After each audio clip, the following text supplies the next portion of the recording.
I need to take the microphone. Hi, everyone. And I need to switch off my phone. We continue to discuss the fates of Russian and Soviet artists that are historically considered to be the founders and the main figures in the history of contemporary Russian art. Last time we talked about the beginnings of sots art, about Komer and the Melamid that created the movement that signed in 1972 the manifesto of sots art. Today's main characters were part of the movement in a very ambiguous status. I'm going to try to show the diversity of the works of their social and politically oriented art in the Soviet Union and later on, against the backdrop of a wider context where the two characters of today's lecture existed. As it turns out, we'll have three main characters today that you can see on the screen: Alexander Kosolapov, Leonid Sokov, and Boris Orlov. To me, it's always been a mystery, and I guess at some point, someone is going to carry out an investigation to explore why the main participants of the Moscow Conceptual School of the older generation graduated from the Surikov Institute, and why the main representatives of sots art graduated from the Stroganov School. The graduates of the Stroganov School are sculptors. Well, another interesting point: Bulatov, Vasilyev, Kabakov, and Pivovarov are predominantly painters, and the sots artists are mostly sculptors, and it's a mystery that is still waiting for somebody to investigate it in some distant future. What's important here is that in the mid-1960s, several graduates of the Stroganov Institute, sculptors by education, having graduated, they continued to stay in touch and be friends, looking at the global trends in contemporary art, trying to conceptualize the society that they were living in and acting in. And we are going to start today's review with Alexander Kosolapov. This image is from 1975, just before he immigrated.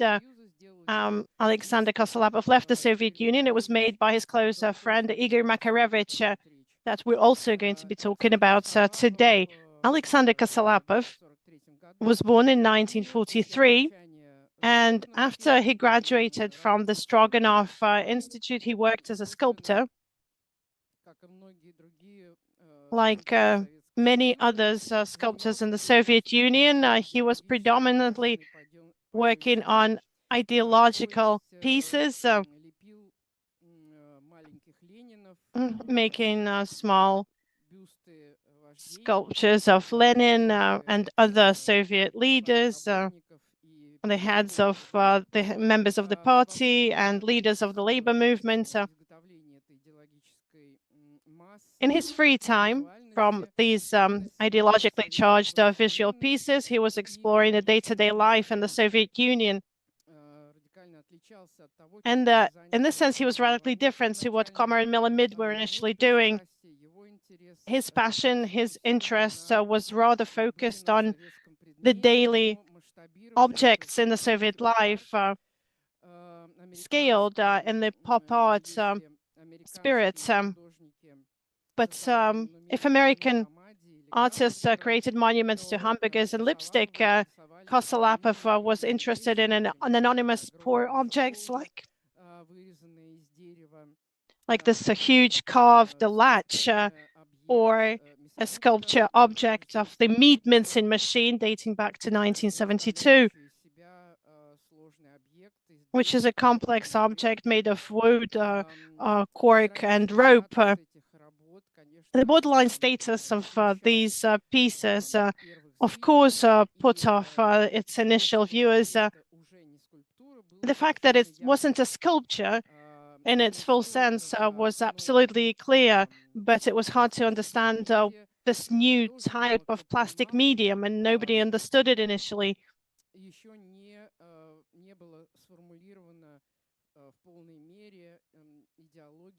The ideology of the object wasn't formulated yet in contemporary art.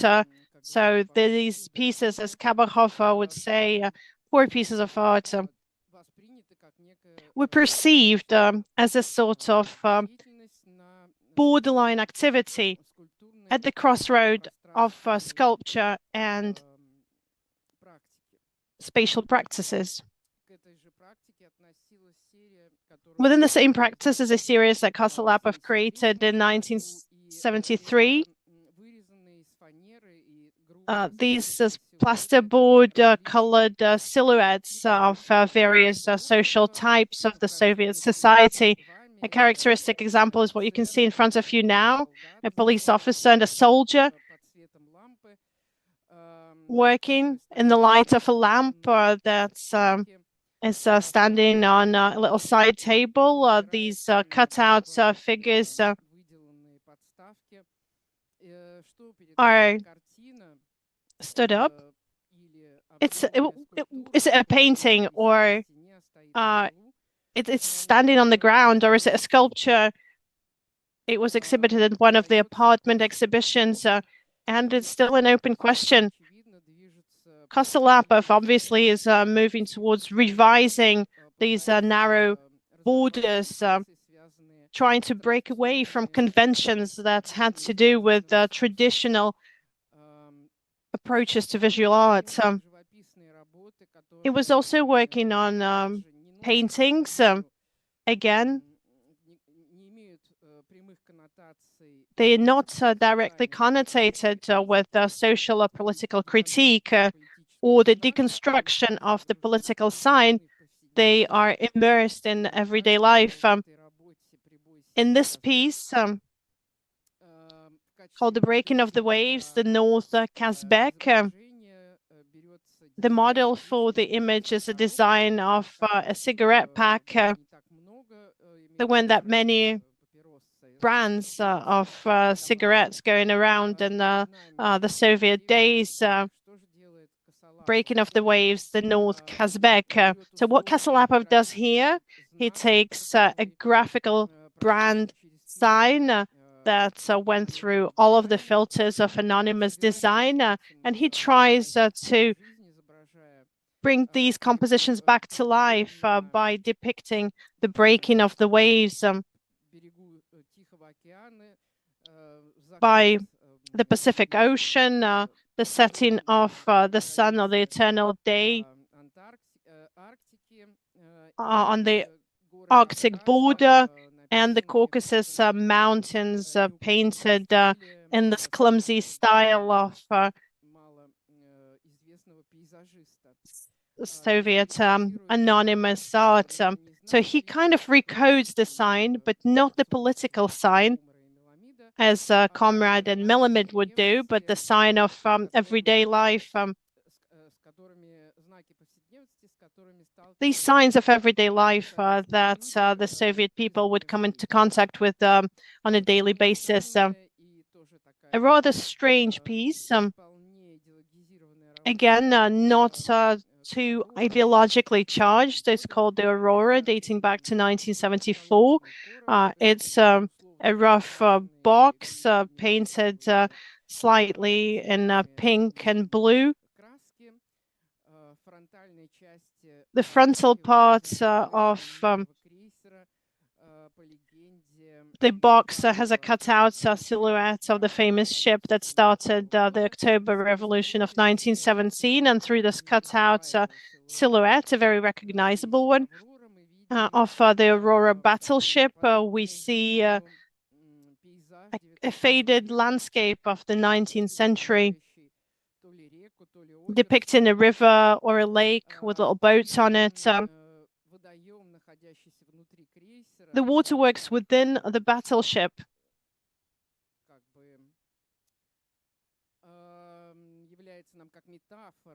is a metaphor for the past that died thanks to the shooting of this battleship, the idyllic 19th century covered with a layer of dust is something we can see through the Soviet present, the Soviet myth. Another famous piece made just before he immigrated was one of the favorite works before Kosolapov emigrated to America and after he came back to Russia in the 19th. Again, it's not at all politically charged. It's not a political criticism of Soviet visuality. It's, again, a day-to-day space that the artist is acting in, and his wife, whose profile is cut out from plasterboard, and there is a monochromous yellow coloring. What it says is in a typographic style, it's his wife's words addressed to him. Alex, are you going to drink some tea? It's a very personal statement. Would you like some tea? Again, he's very attentive to the signs of reality. He, at the same time, does not use any set academic methods that were usually used to depict reality or surrealistic reality. On the other hand, he's not attacking directly the language of authority that for the Soviet person of the 1970s was definitely perceived as an aggressive, ideologically charged environment. Another piece, which is slightly more politically charged than others,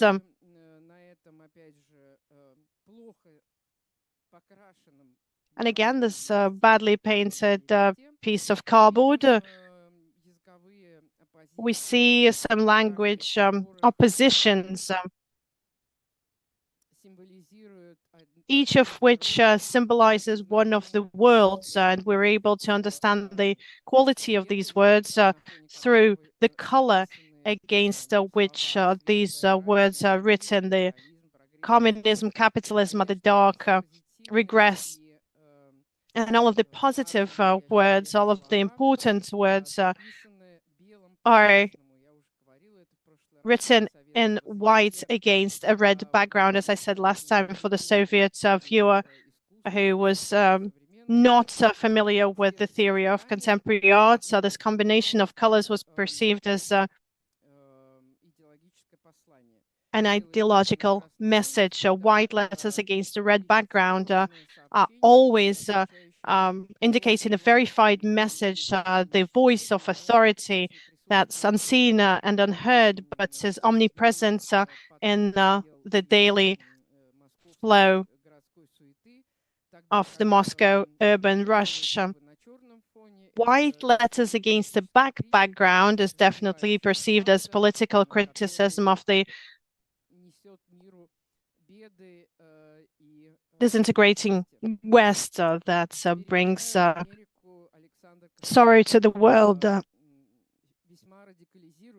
Having moved to America, Alexander Kosolapov gets more radical in his views.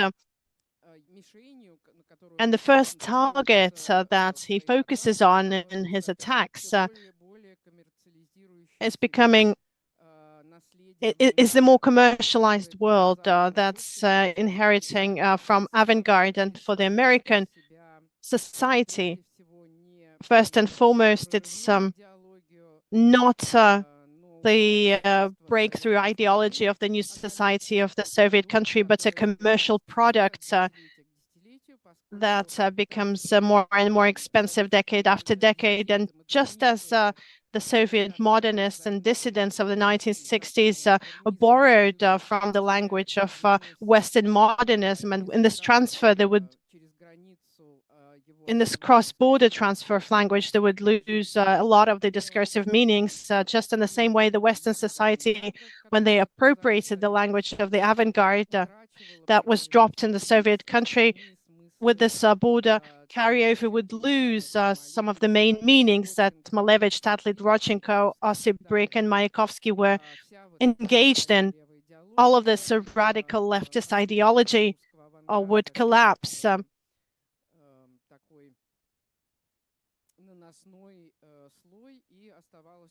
This outer layer, and it would be left with pure commercialism and experimentalism with form.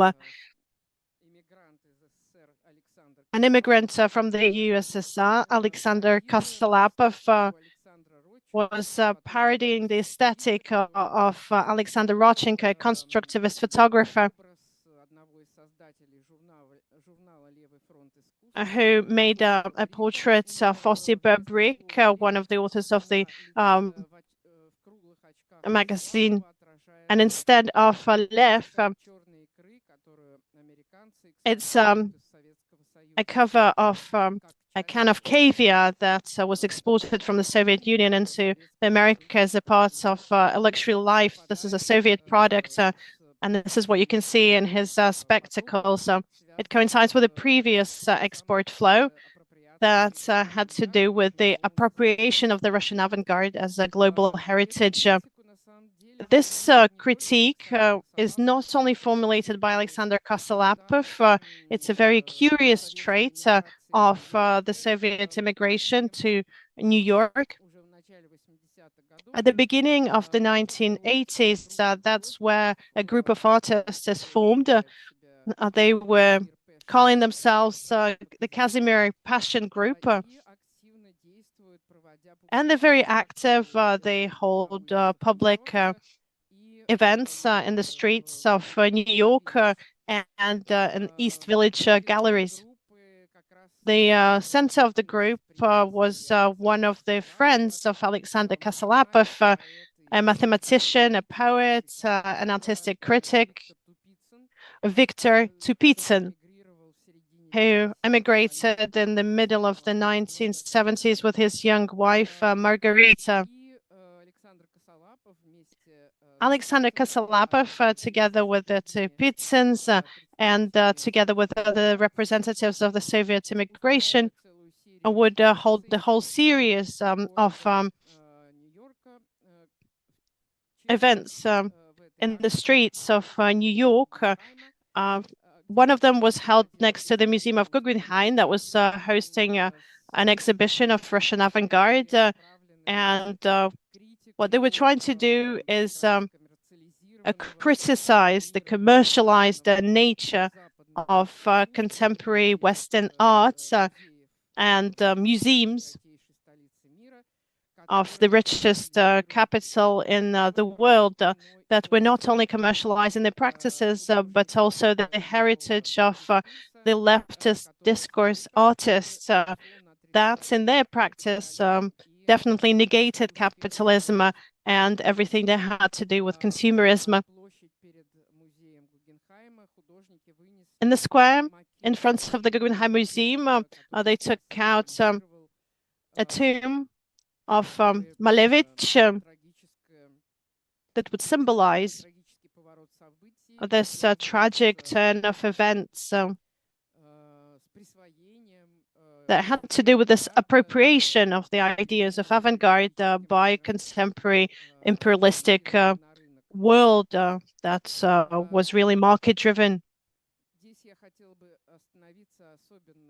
Here, I wanted to dwell on the fact that the Sotsart movement, from its creation, from the coinage of the term by Melamed and Kommer, didn't exist as a single unity of artists that would be guided by a common set of conceptual principles. that was not the case. Soc emerged when these artists moved to other countries. And at the beginning of the 1980s, some of them went through Israel, others went through Austria, others went through France, and the entire group would end up in New York, where they continued to actively work to promote the Soviet artistic heritage. A young curator, Margarita Tupitsina, was leading this movement, and she organized a whole series of exhibitions that had to do with Soc art. Soc art emerged at the beginning of the 1980s in New York. We would argue the baseline principles would be formulated that would bring together Komar, Melamid, Kosolapov, and others that worked in the same area. And this happened thanks to the theoretical articles published by Tupitsina. The artists initially did not perceive themselves as a single group.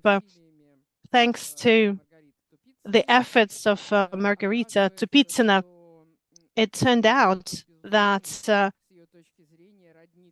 these artists were brought together not just by referencing the ideological principles of the Soviet society, but also by the methods of language analysis that they would use to varying degrees by exploring the monumental narratives of the Soviet ideological field and breaking it down into different parts by recombining these parts.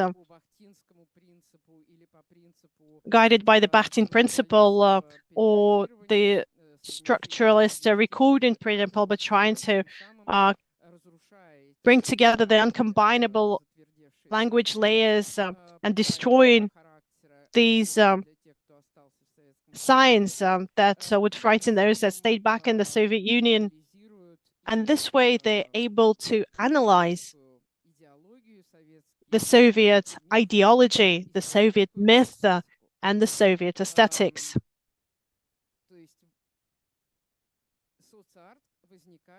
Soc art emerges in New York in the beginning, the mid-80s, thanks to the efforts of curators, not the artists themselves. And here I reiterated, did not perceive themselves as a unified group before they met in New York after having left the Soviet Union. Nonetheless, they met, and it turned out that freedom gave them new opportunities that weren't previously available, including ways to engage new languages into their analytical apparatus. Alexander Kosolapov does this. He creates this composition called Lenin Coca-Cola in 1982 for one of the first joint exhibitions by the Passion for Casimir group in the famous The Kitchen Gallery that would exhibit American conceptualists. It was an international movement of conceptualists that would host famous performances.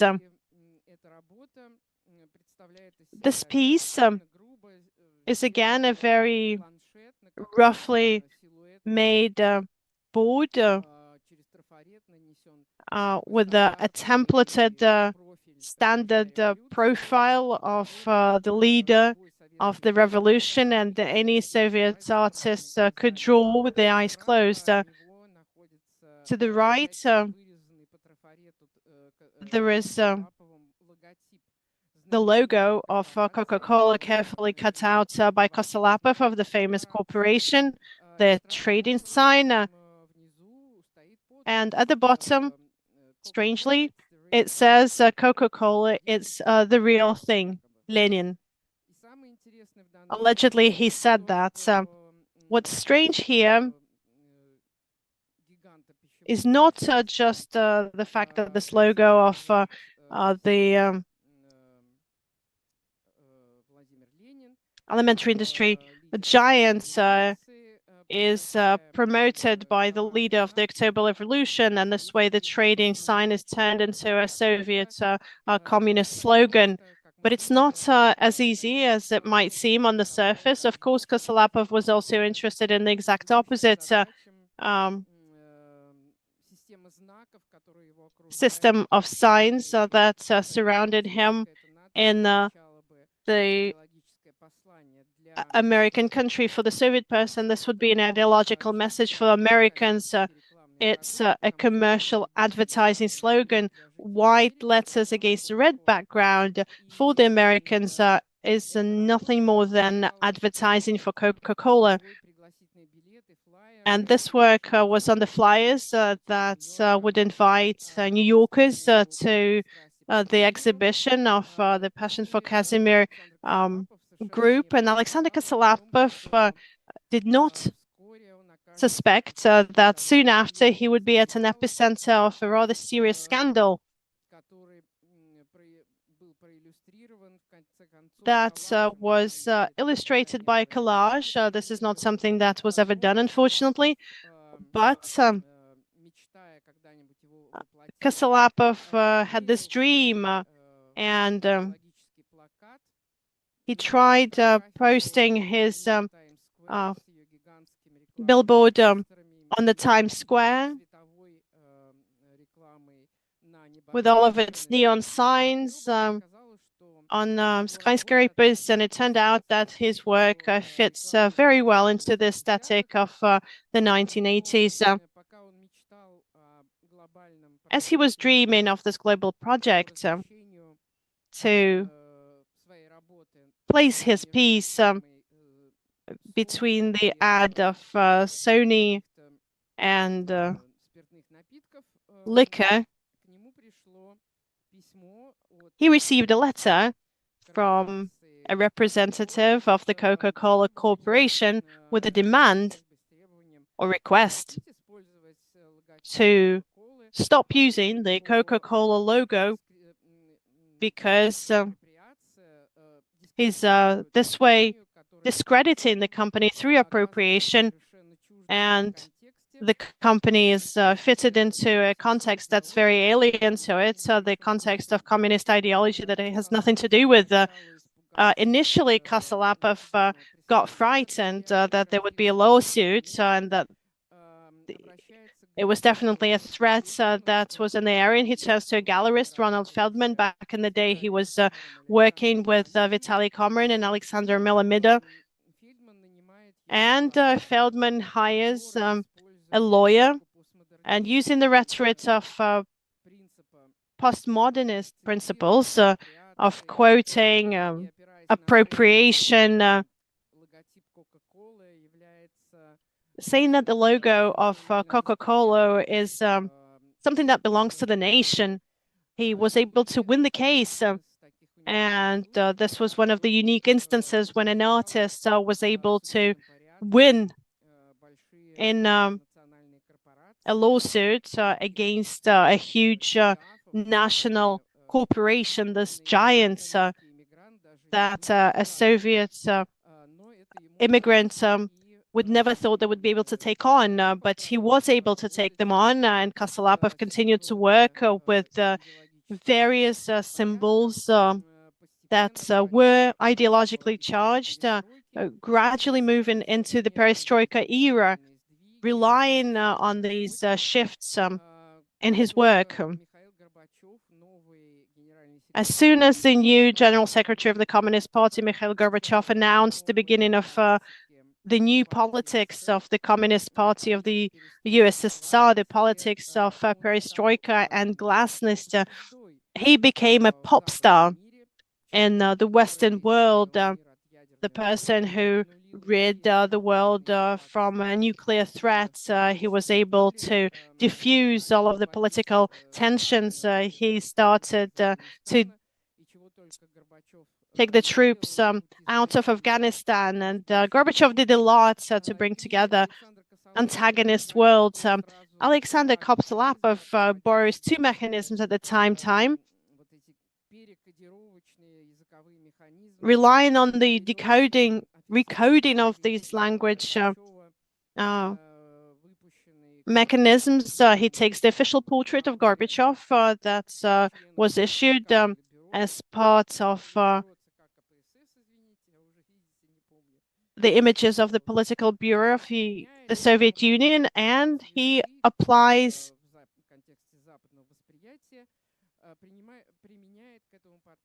pop star traits, the method of Andy Warhol of this printing with against a golden background. This is an icon background of this endless celestial space that all mass culture celebrities end up in. Moving on, he continued to work with political images. Kosolapov continues to work on the clash of two cultures, the Russian culture and the Western culture. When it comes to the history of avant-garde, his series dating back to 1989, The Russian Revolutionary Porcelain, brings together two innovative systems of the beginning of the 20th century, the suprematism of Malevich and the ready-made of Duchamp, the fountain that was exhibited in 1917 that was signed Armat. In Kosolapov's case, this appropriation of the masterpieces of global culture, the fountain of Duchamp and the suprematic compositions of Malevich,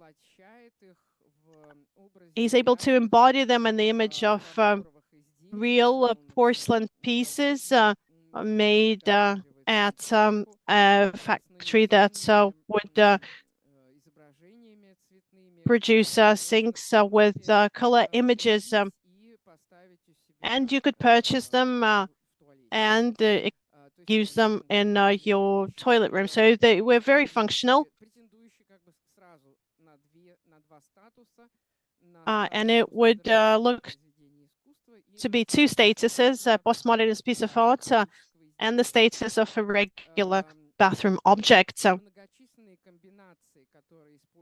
these numerous combinations that Kosolapov would use turn into different global cultures, predominantly the ones that would oppose each other throughout the decades, the American and the Soviet cultures. He's able to combine them without a conflict. The leader of the October Revolution, again, is seen here in a piece from 1991. He's where usually you would see the founder of the McDonald's fast food restaurant chain. It's a new chain that he is announcing here, McLennan's, that would be able to appear perhaps even in the Soviet Union. Everybody knew that the first fast food restaurant was opened in Moscow, the first McDonald's, but Kosolapov is coming up with an alternative. Over the course of the following decade, up to this day, he continues to turn to these opposing visual cultures that are impossible to combine. He creates a number of statues, small ones, gigantic ones, called Mickey Lenin. Or again, there's numerous variations of the famous couple of them work.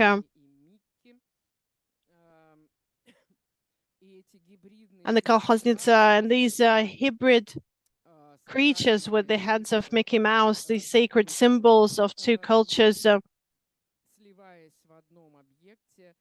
they merge together in one piece, and they talk about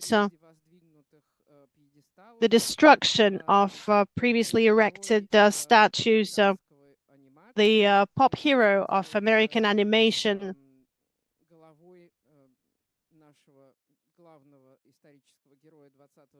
becomes the head of the main character of our 20th century. And Lenin is not Lenin anymore, and Mickey is not Mickey anymore. And that's why Kosolapov's name would be mentioned against the backdrop of a lot of scandals, not just in American and the post-Soviet Russia. One of his objects became one of the reasons behind the scandal around the exhibition in 2003, Beware Religion. Another piece of his was the victim of vandalism at the Art Moscow exhibition in 2005. His works were banned. They would be taken out of exhibitions. And his contemporary pieces are now in the censorship list, the list of the censored heritage of the recent decades. A friend to Alexander Kosolapov, his colleague, another sculptor, Leonid Sokov. Again, this is Igor Makarevich photograph. Unlike Alexander Kosolapov, Leonid Sokov was rather successful in the Soviet Union as a sculptor. He would create pieces of animals, goats, bears, dogs, deer, for various kindergartens and parks, recreation facilities. He was the head of the sculpture section of the Moscow Union of Artists. At the same time, he hated the Soviet authorities, and he had a double life like many others, trying to explore the Soviet cultural code. Could I get some water, please?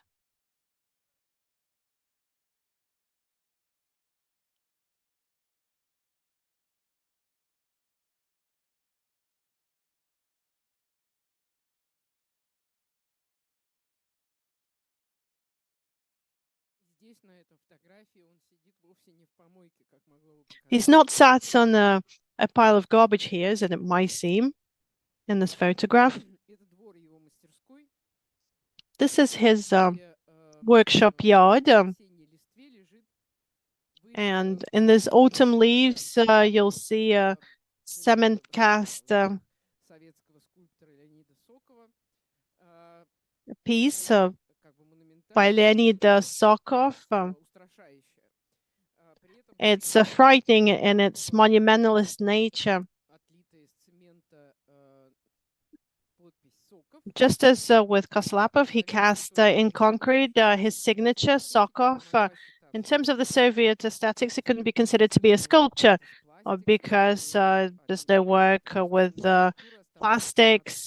Traditional sculpture had to be three-dimensional. But again, it's super heavy. He had to use a tractor to move it around, some kind of lifting machine. Is trying to monumentalize the presence of the artist in a world where it's not quality that's respected by the signature. The first object of criticism for Sokov is not the political ideology of the Communist Party of the Soviet Union, but the state of minds in the world of contemporary art.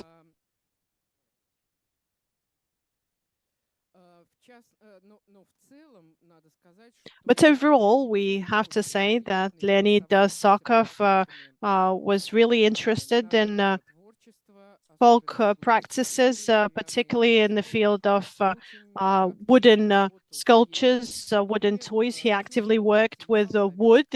He had a great feel for this material, perhaps like nobody else. He made great pieces.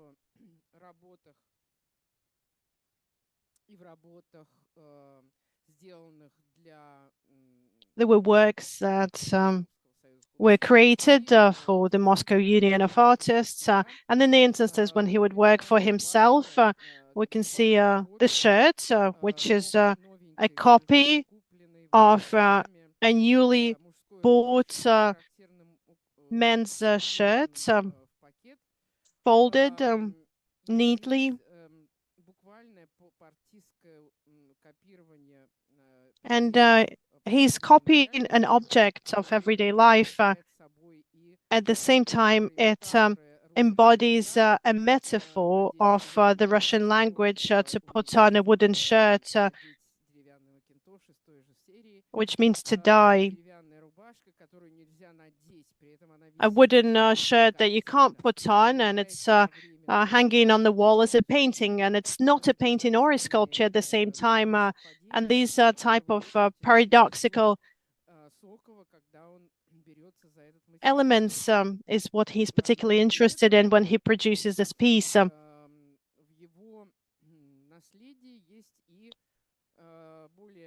His works also include more ironic pieces, laugh pieces, focused in one way or another on the criticism of the contemporary ideological system of the Soviet Union. In this photograph, Sokov is holding his famous needle and a ball of wool made of metal and rope. This is an enlarged copy of a regular needle and a ball of wool. In the background, we can see the shirt and Sokov, the cement cast signature. And then we can see a small kinetic piece, an object. It's not really a sculpture. It's a small hand with an index finger. And if you were to pull the rope, Sokov's work would tell you to behave yourself. Again, behind him,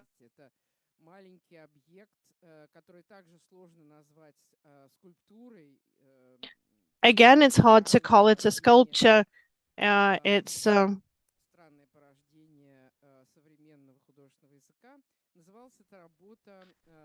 strange part. It's called the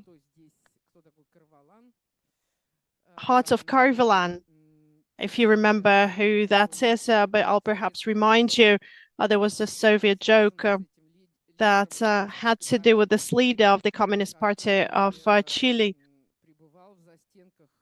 who was imprisoned by Pinochet, and not a single Soviet paper would be released without mentioning a solidarity movement with Karvalan. And there was even a joke that would go around when Soviet journalists approached a drunk worker, a Soviet worker, and would ask, why are you on strike? Can you do that in the Soviet Union? And the worker said, as long as Karvalan is imprisoned, I'm not going to work. It was a cult figure in the Soviet 70s, and then Karvalan was exchanged for an anti-Soviet dissident, Bukovsky.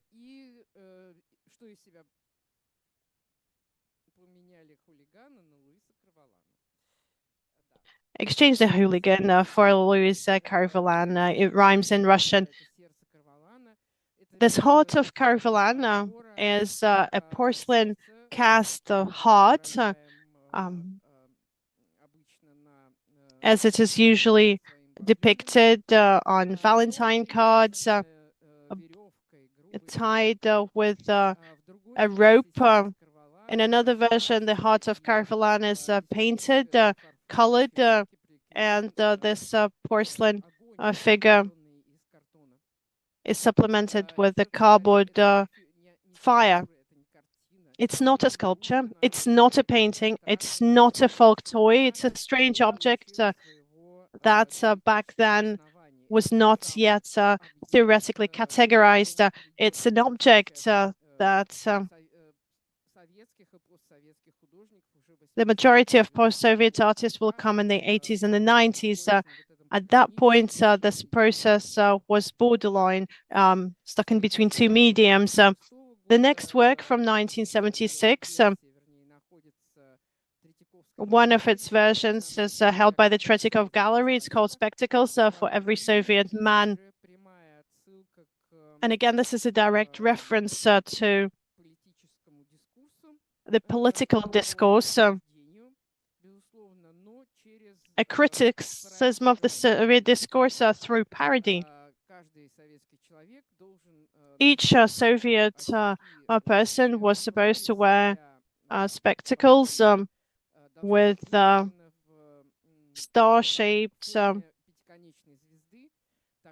cutouts, a five-pointed star, and then undoubtedly the Soviet citizen would be more reliable and loyal to the Soviet authority and would completely share with all of these ideological messages and this endless flow of ideological slogans that would flow as a wide river from every radio station, from TV screens, from the pages of newspapers and house facades. But Sokov is not really limited to an ideological critique of Soviet perversions. A lot of his works are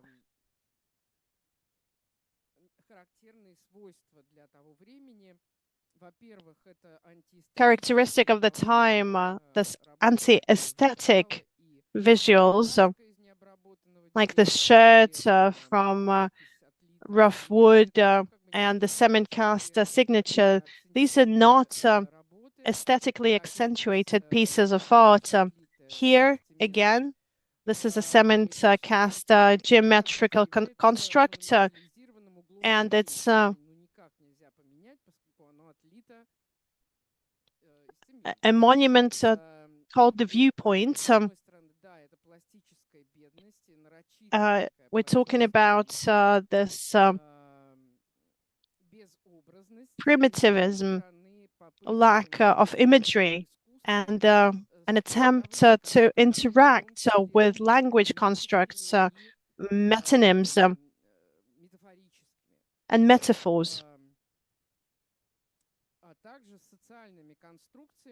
Again, there are social constructs that would not be understood by a lot of the people today. This is a wooden sculpture that would be fixed to the wall. 362 is the title, if you remember what these numbers mean. 362. Does anybody remember? This was the price of a bottle of vodka. And again, this is a functional piece intended to collect funds for another bottle. Another piece that did not resemble a work of art was called an appliance to identify nationality, and it was incredibly popular in underground circles. It would ignite laughter. The Soviet Union, unfortunately, was not a state that was able to unite a lot of nationalities that would be merged into a single Soviet people. The Soviet society was very xenophobic. Russians would laugh at Georgians, the Georgians would laugh at Armenians, and Armenians would laugh at the Yakuts, and they would laugh at good souls, and etc. And it would go around in a vicious circle. And globally speaking,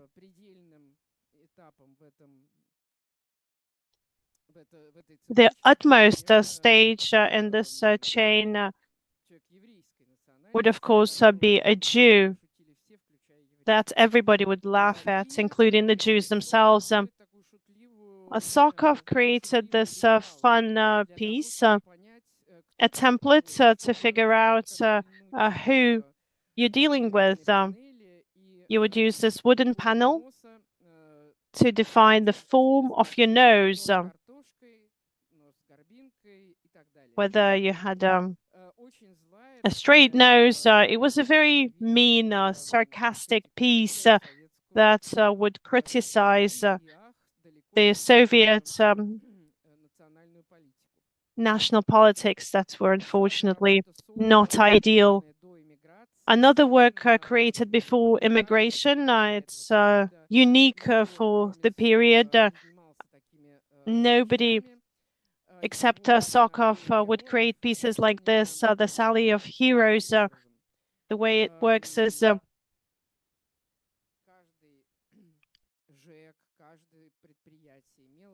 each institution would have an artist, a decorator with at least college education that would be engaged to make posters and slogans and announcements of another meeting of the party, of a factory, but also in order to work on the galleries of members of the political bureau, of heroes of labor, heroes of the revolution. And they would use very simple mechanics. They would take a photo portrait of Gromyko, for instance, or Brezhnev. They would break it down into little squares, and then they would transfer everything on a bigger poster, and then the graphic drawing would be colored in by a dry brush. So very bad artists could achieve a good result with images being recognizable, and these works would be either exhibited in red corners or they would be used for the May demonstrations, and they would be put on plasterboards and on a stick. Sokov bought a bottle of vodka, and he went to the nearest institution, and he commissioned to an anonymous artist in the same technique. He commissioned some portraits, but not from photographs of the members of the political bureau, but of the most important dissidents of the time. And they were impossible to distinguish.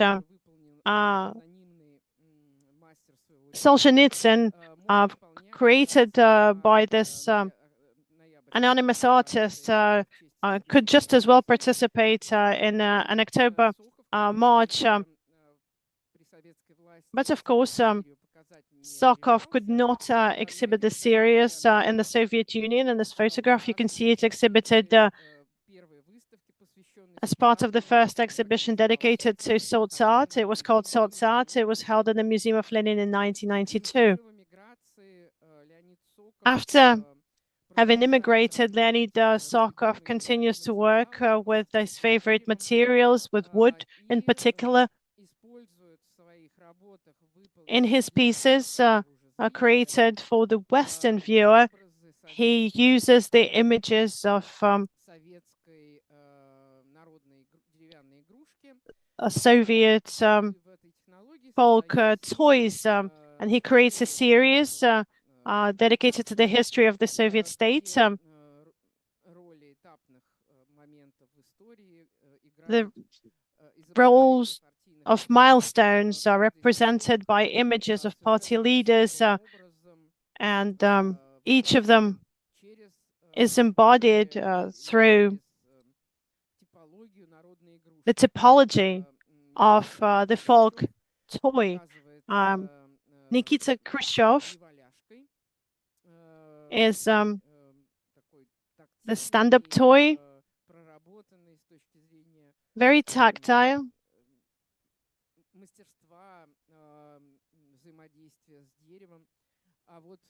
a wobbly man.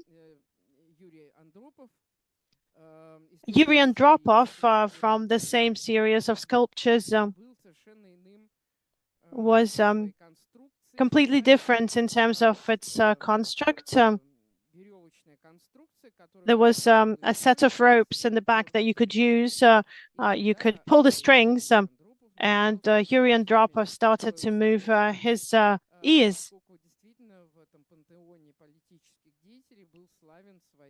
because that's what he was famous for, his all-hearing huge ears, before he became the General Secretary of the Communist Party. He was the main state security man. Leonid Sokov's practice, just as with Alexander Kosolapov, there's a huge focus on a series of a variety of pieces that had to do with the juxtaposition of the visual signs of different cultures, the Soviet culture and the American culture.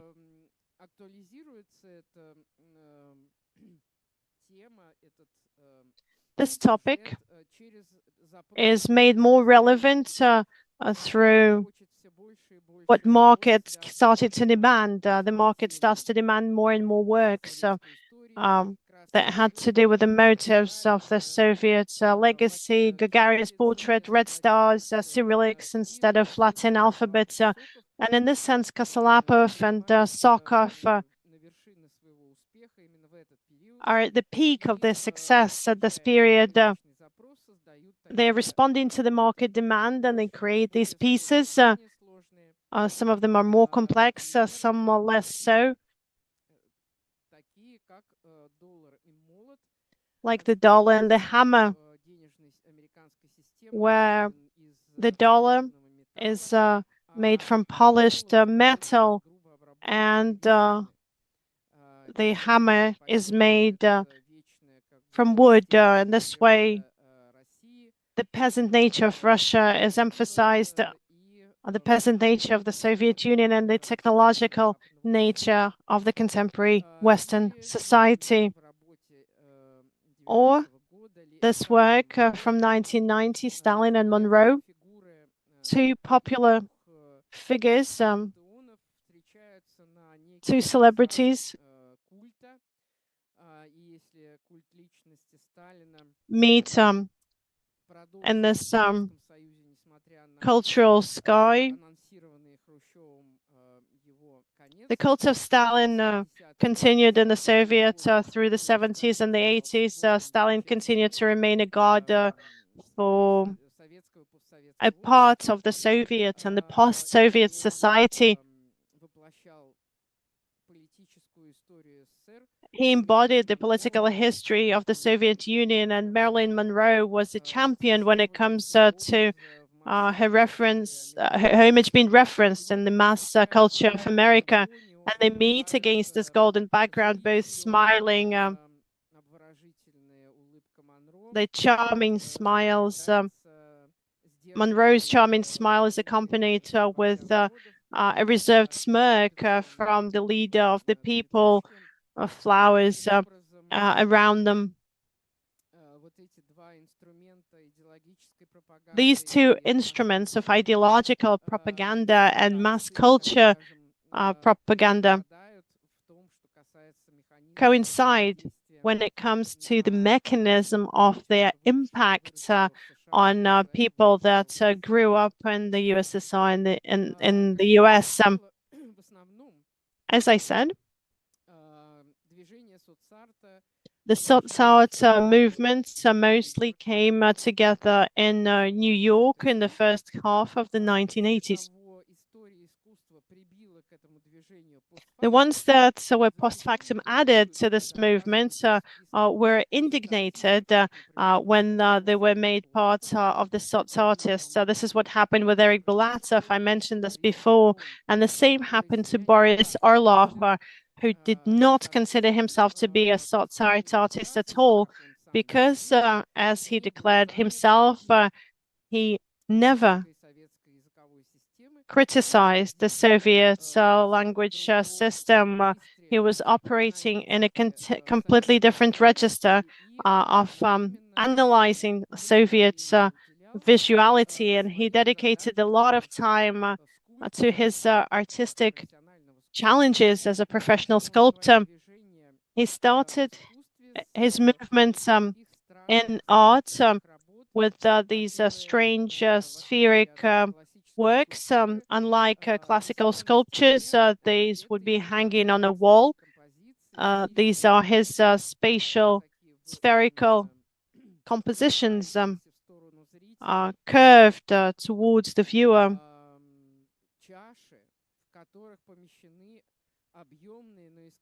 with dimensional figures distorted by perspective, children, artists, models, as we can see here.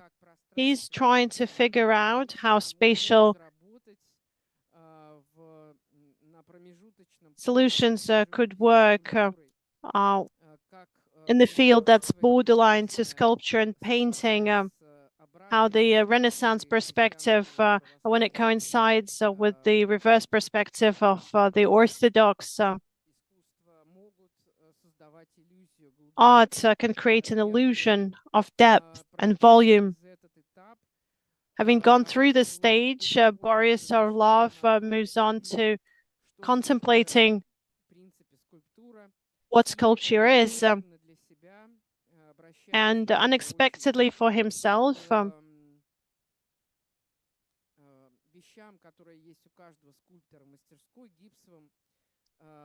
turning to plaster copies of famous antique portraits of gods and Roman emperors. He understands that in order to work with the form of sculpture, you don't necessarily have to work with clay, you don't have to carve from wood, you don't have to cast from bronze. You can just take a ready-made object, and in this case, it's a sculpture portrait of an emperor that can be purchased in an artist's shop. This bust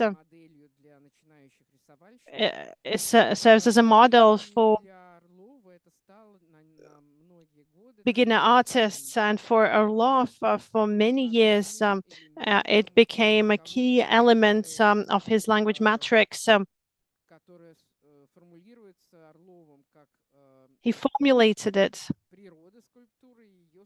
as the nature of sculpture and its contemporary state. The Emperor from 1971, where the plaster head of the emperor is broken down and then brought together with these metal braces.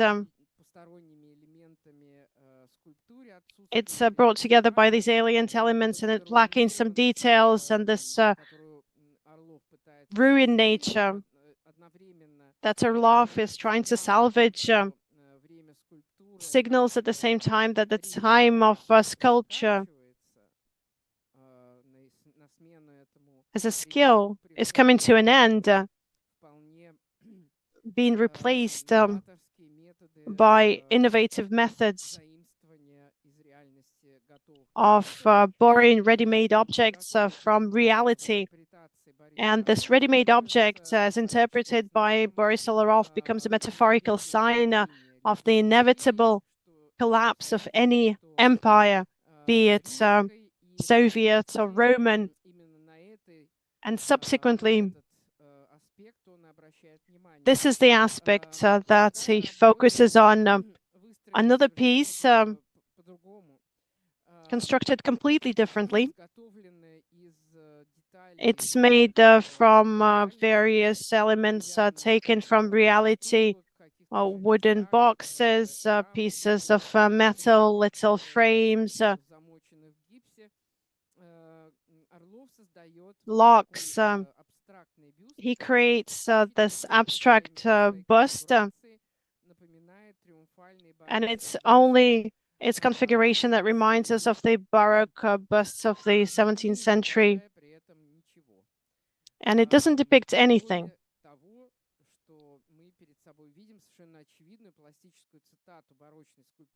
It's a reference to a plastic reference to the Baroque sculpture of the 17th century, but the style is perceived through representation. It's an objectless art that talks about the transformation of styles. Concurrently with these contemplations about how the sculpture language works, with global heritage in the field, Boris Olrov continues to contemplate how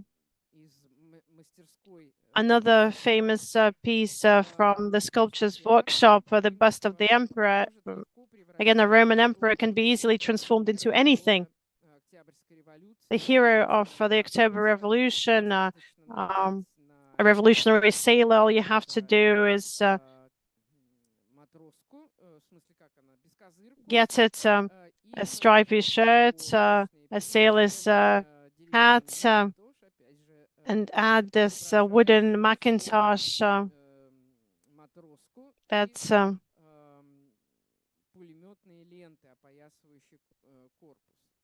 and these pieces of armor around the body, and it's not a Roman emperor anymore.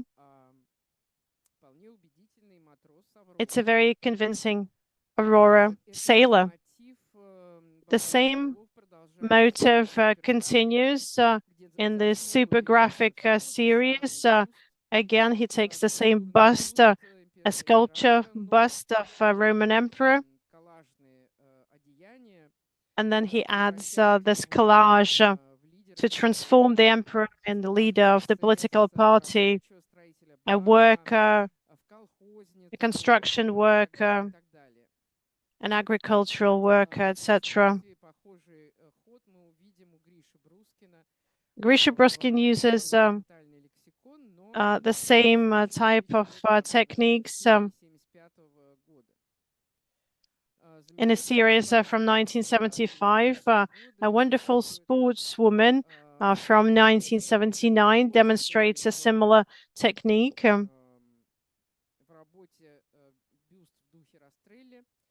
As in the Rastrelli bust.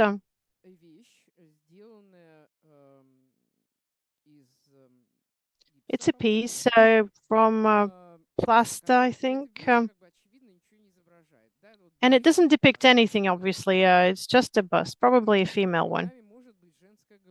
It could be the female breasts, but there is no head, so we can't really state that for certain. We see this strange form with a red ribbon against the chest and a sports sign to represent the Spartak club without depicting anything, not a female image at all. Through these metonymic techniques, he's able to embody the image of a sportswoman from the Spartak club, and it's recognizable. We can easily recognize the image and decode it. By looking at this piece, we definitely say, yes, it's a portrait of a sportswoman. Although, as you can see, there's nothing to reference realistic sculpture. At the beginning of the 1980s, Orlov continues to work with the motive of the monumental parade portraits of his contemporaries without using sculptural means. He creates a whole series of the so-called parade primitive portraits, as with Sokov and Kosolapov. These are not sculptures. These are hung on the wall. These are objects made from wood. Well, this one is made from wood. with a tiny head, a tiny profile on the top. In a Baroque portrait, what would be a fragment of a chest decorated with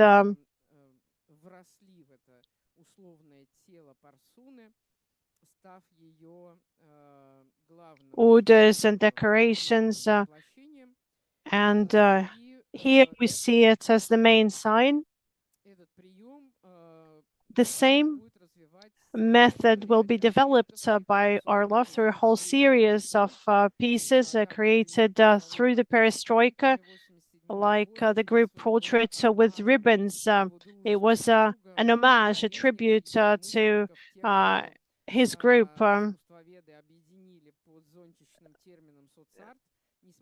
That were brought together by art critics under the sots art movement.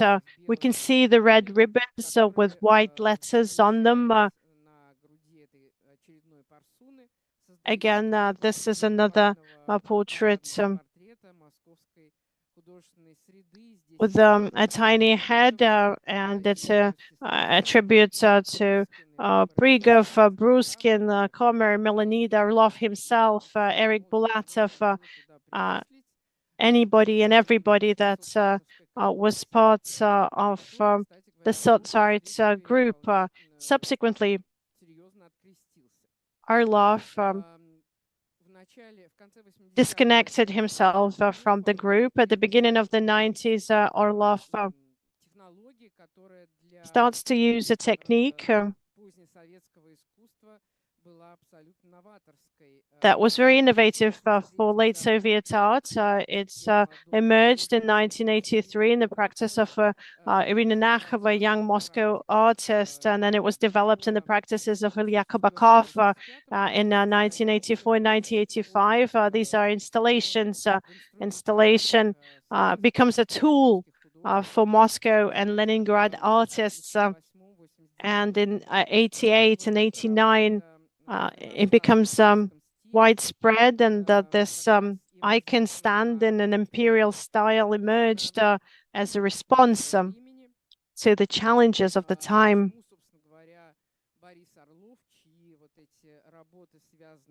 Boris Orlov, who was working with the triumph of the Soviet sign, and he becomes popular with Western curators and museums. This is the aesthetic that ignites a lot of interest. A small sculpture made from poor materials in 1982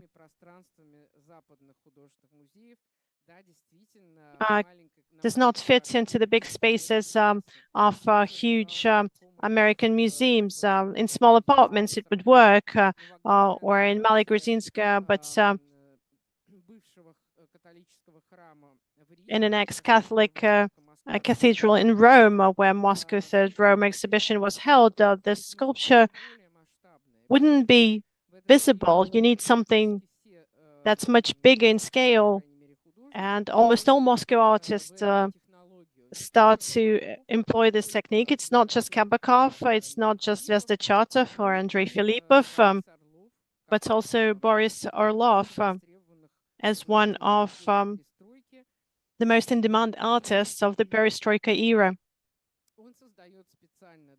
He creates, especially for the Moscow Third Rome exhibition, this spatial piece with another set of decorations hanging in the background with decoration ribbons surrounded by flags. What are they called?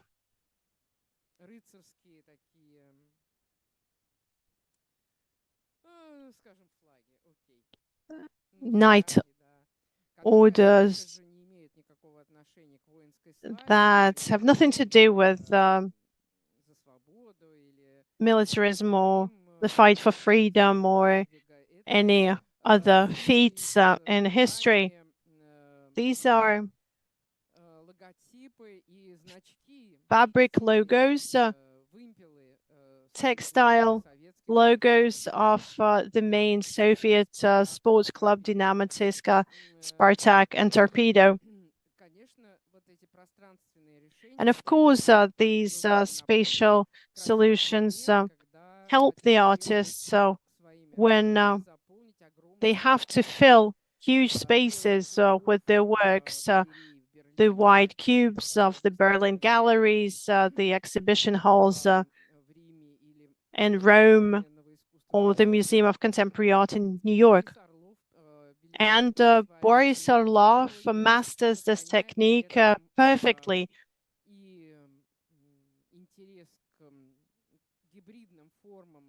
He continues to be interested in this hybrid forms, as well as the combination of the Soviet sign with its artistic, often critical interpretation, as we can see in this piece. Shoot further, flow deeper. This is some kind of mutant object that combines a plow and a machine gun.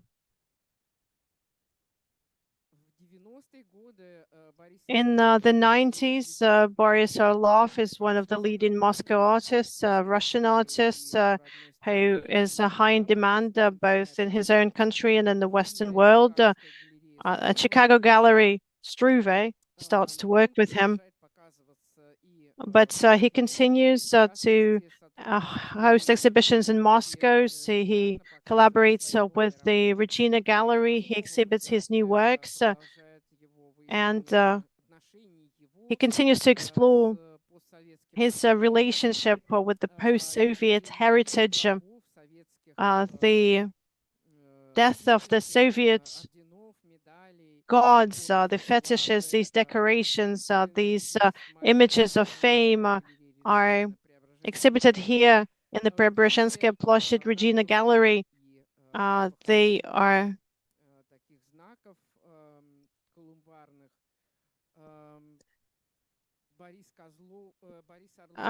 shown here as tombs,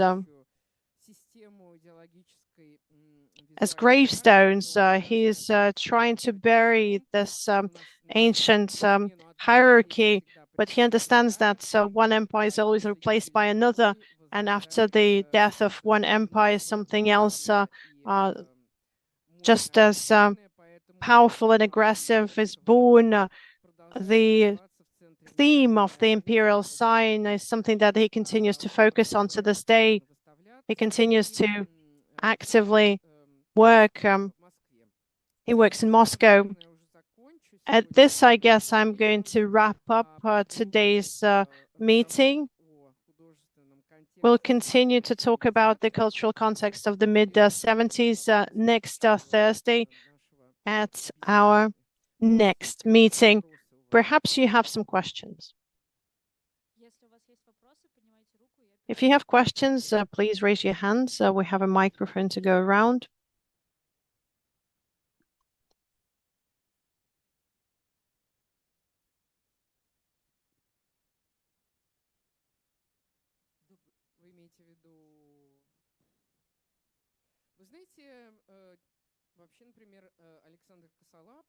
Alexander Kosolapov adored repetition. There's a lot of his works in the Tretyakov Gallery and in private collections, but a lot of them are not exhibited for quite understandable reasons. Exhibitions with the participation of soc-art leaders is not something we're going to see soon.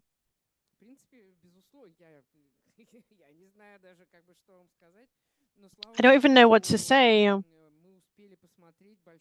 Thankfully, there was a lot of retrospective exhibitions. Kosolapov had an exhibition back in 2017 in the Moscow Museum of Contemporary Art. Leonid Sokov, if I'm not mistaken, had an exhibition in 2018 in the new Tretyakovka in Krymsky Val, where some of the milestone works were exhibited.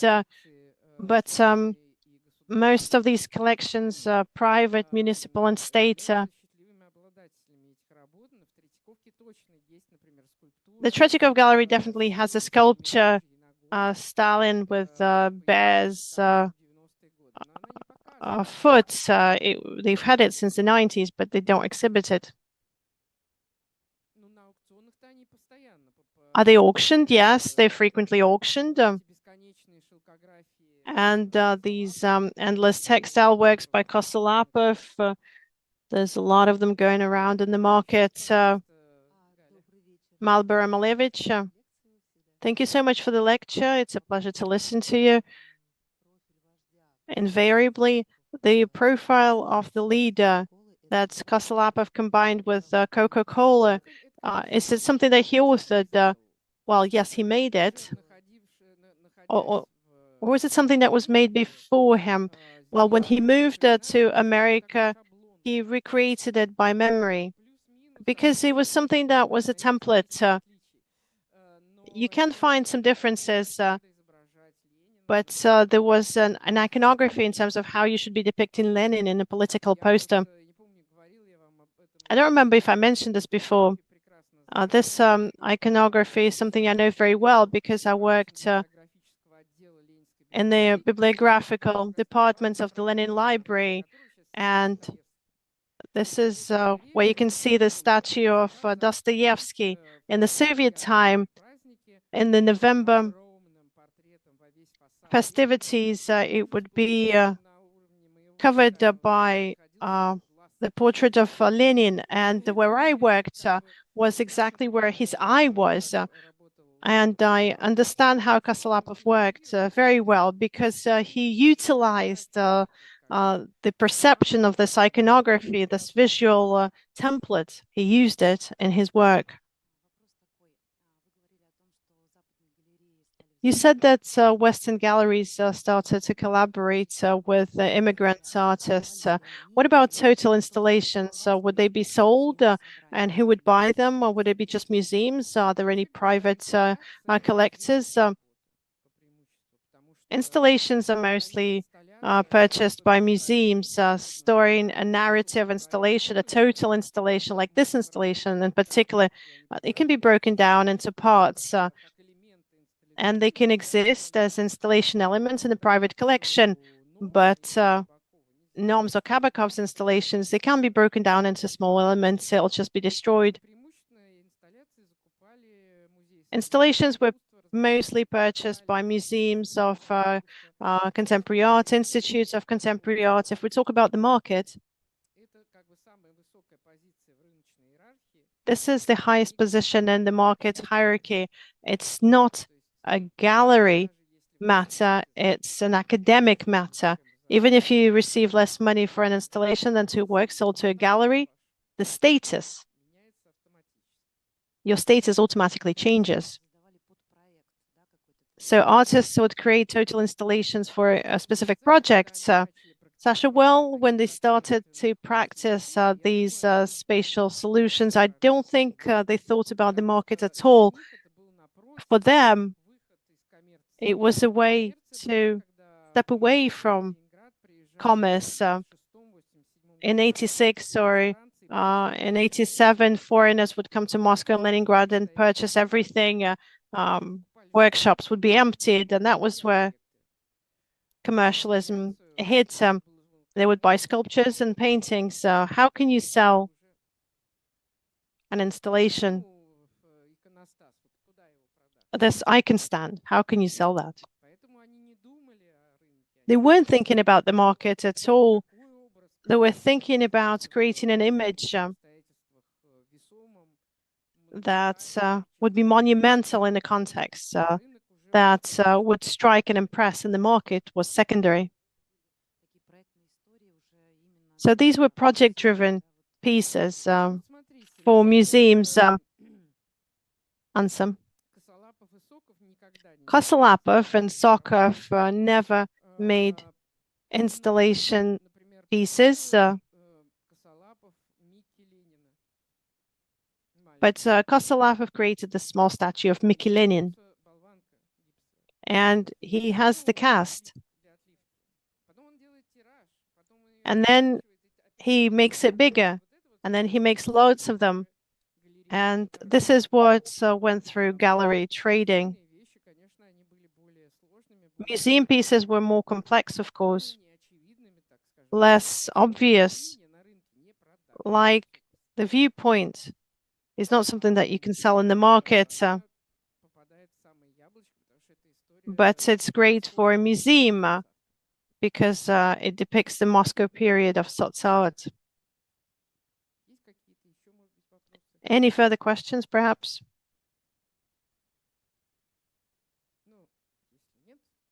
If there are no further questions, then let's meet again next week. Thank you so much for coming.